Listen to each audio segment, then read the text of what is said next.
Halo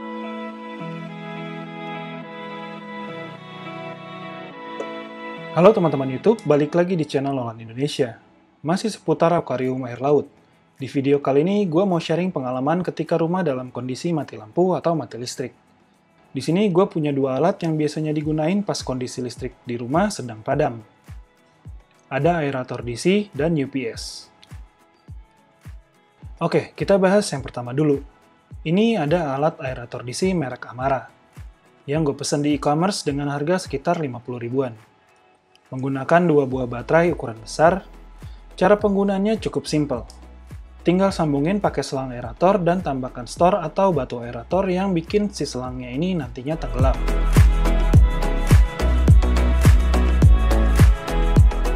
Dalam kondisi mati lampu, dengan menggunakan aerator ini bisa membantu untuk mensuplai oksigen kurang lebih 8-12 jam untuk akuarium ukuran nano kayak akuarium gue ini.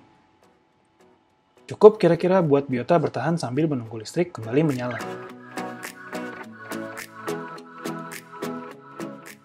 Cara kerja aerator di sini cukup sederhana. Tinggal masukkan baterainya aja ke dalam soket di sini, bisa satu baterai atau dua baterai.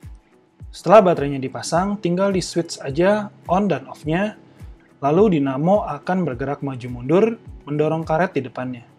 Terus karet tersebut menyalurkan udara, dan udara tersebutlah yang dipakai untuk mengeluarkan gelembung-gelembung kecil di dalam air yang ada di dalam akuarium.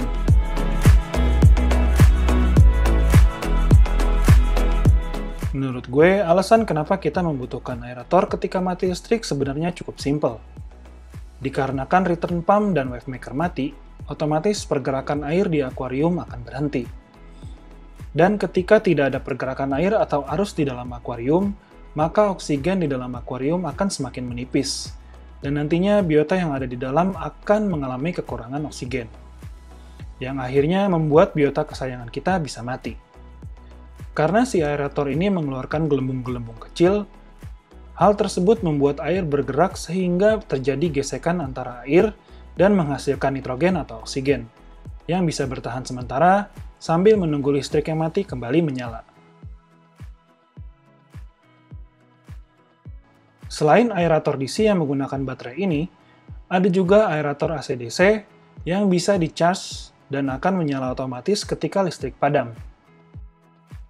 Tapi karena di rumah gue nggak terlalu sering mati listriknya, jadi gue rasa pakai aerator di sini juga sudah cukup.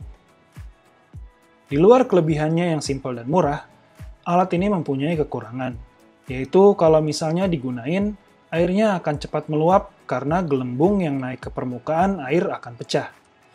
Menjadi butiran air yang sangat kecil, dan pecahan gelembung tersebut akan keluar dari akuarium. Nah, hal tersebut cukup berbahaya kalau misalnya ada alat elektronik di sekitar akuarium. Ada baiknya kalau menggunakan aerator ini bisa ditutup bagian atasnya supaya nggak muncrat kemana-mana. Karena partikel-partikel air dari air laut ini jika terkena elektronik sangat berbahaya dan bisa bikin elektronik tersebut rusak.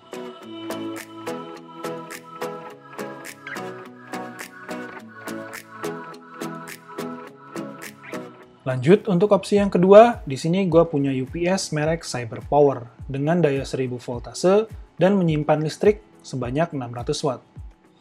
Sebenarnya tujuan gue beli UPS ini bukan untuk akuarium sih, tapi lebih ke konsol PS, karena kemarin listrik di rumah gue sempat naik turun.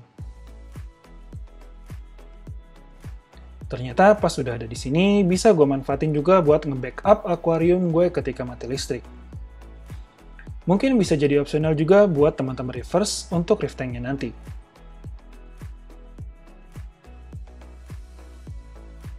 Gue sendiri nggak begitu paham untuk hitung-hitungan penyimpanan daya listriknya ini benar 600 watt atau enggak.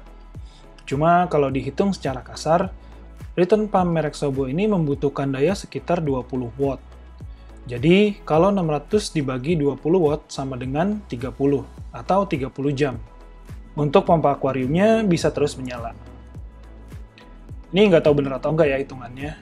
Yang pasti sih lumayan kepake buat nyalain return pump aja, supaya sirkulasi tetap terjaga.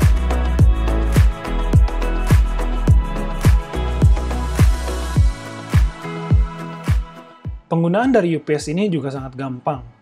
tinggal dicolok aja ke listrik dan nyalain tombol powernya. Untuk pembelian pertama, biasanya kita harus colokin si UPS-nya ini kurang lebih 10 jam untuk menyimpan cadangan listrik pada waktu pertama kali digunakan. Waktu kemarin beli ini, kata si abang penjualnya kalau mau dicolokin terus-terusan juga nggak masalah. Paling agak panas aja di sekitar bodi UPS-nya nanti. Untuk mematikan UPS ini, tinggal tahan aja tombol powernya selama 2 detik. Terus ketika lampunya sudah mati, jangan lupa cabut colokannya juga.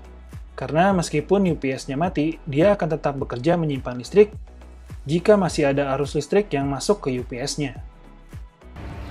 Ketika listrik mati, UPS ini akan otomatis hidup, lalu terdengar bunyi bip yang menandakan kalau si UPS-nya ini sedang menggunakan listrik cadangannya.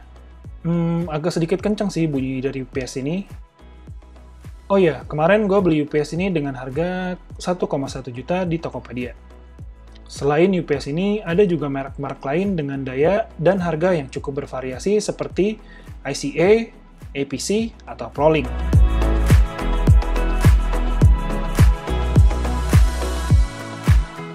Sampai di sini dulu videonya. Semua pembahasan di atas merupakan opini pribadi tanpa ada sponsor dari pihak manapun.